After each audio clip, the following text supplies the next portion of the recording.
नमस्कार दोस्तों, आज हम एक ऐसे विषय पर चर्चा करने जा रहे हैं जो हमारी जिंदगी के हर पहलू को प्रभावित करता है। हाँ, हम बात करने वाले हैं कर्म और भगवद गीता के सत्य के बारे में। बिल्कुल सही कहा तुमने। हम सबने कर्म का नाम सुना है, लेकिन क्या हमने कभी इसे गहराई से समझने की कोशिश की है? क्या आप जानते हैं कि आपकी हर खुशी और हर दुख दरअसल आपके अपने कर्मों का नतीजा है? ये तो सच है। हर रिश्ता जो बना या टूटा, हर अवसर जो आया या गया, सब कुछ हमारे कर्मों से जुड़ा हुआ है। और यही तो समस्या है। हमने कर्म को केवल एक इनाम और सजा के सिस्टम में बदल दिया है। ऐसा लगता है जैसे भगवान ऊपर बैठे हैं और अंक काट रहे हैं। पर क्या ये सच है? कर्म तो एक जीता जागता नियम है। भगवद गीता इसे एक लिविंग फॉर्मूला कहती है। सोचिए, अगर हम कर्म के इस रहस्य को समझ जाएं, तो क्या हम अपनी जिंदगी के असली मालिक नहीं बन जाएंगे? बिल्कुल। और इसी के साथ हम कर्म के पहले नियम कॉज एंड इफेक्ट पर चर्चा करते हैं। वास्तव में जब भी हम कुछ करते हैं, चाहे वह खुशी देना हो या दर्द, मदद करना हो या नजरअंदाज करना, हम केवल काम नहीं कर रहे बल्कि बीज बो रहे हैं।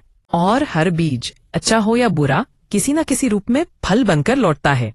यही है कर्म का पहला और सबसे बेसिक प्रिंसिपल। श्री कृष्ण का कहना है, आज का कर्म ही तुम्हारा कल बनाता है। ये बिल्कुल सही है। अब बात करते हैं गीता के रहस्य की। गीता में श्री कृष्ण कहते हैं कि कर्म, विकर्म और अकर्म को समझना बहुत कठिन है। यहाँ पर कर्म का मतलब है वह कार्य जो धर्म, नियम और ईमानदारी से किया जाए। विकर्म वह है जो हमें नहीं करना चाहिए फिर भी हम करते हैं। और अकर्म वह कार्य है जो केवल भगवान की प्रसन्नता के लिए बिना किसी लालच के किया जाए। सही कहा। नियत भी कर्म है, सोच भी कर्म है, और कभी कभी चुप रहना भी कर्म है। अब कर्म के 3 प्रकारों पर चर्चा करते हैं। शास्त्रों में कर्म को 3 भागों में बांटा गया है। पहला है संचित कर्म, जो हमने पिछले जन्मों और इस जन्म में किए हैं।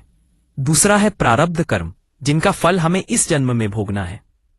और तीसरा है क्रियामान कर्म, जो सबसे महत्वपूर्ण है। यही कर्म हमारे भविष्य को बनाता या बिगाड़ता है। याद रहे, आज का सही कर्म कल का उज्जवल भविष्य है। अब एक महत्वपूर्ण सवाल है, क्या अच्छे कर्म से बुरे कर्म मिट सकते हैं? जवाब है नहीं। पिछले जन्म के बुरे कर्मों का प्रभाव पूरी तरह मिटाया नहीं जा सकता, पर हाँ, अच्छे कर्म करके उनके प्रभाव को कम जरूर किया जा सकता है। सही कहा।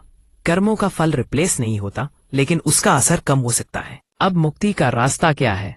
बहुत से लोग कहते हैं कि सब कुछ फिक्स्ड है, पर सच ये है कि सब कुछ फिक्स्ड नहीं है। हमारा क्रियामान कर्म हमारे हाथ में है। हर पल हमें एक नया मौका देता है।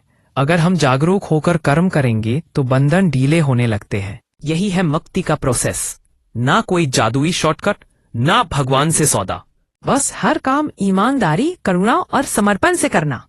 और यही है कर्म योग, जहाँ इंसान हर काम भगवान को अर्पित करता है। ओ दोस्तों, याद रखो, कर्म से भागना मुक्ति नहीं है, कर्म को समझकर करना ही मुक्ति है। जय श्री हरि।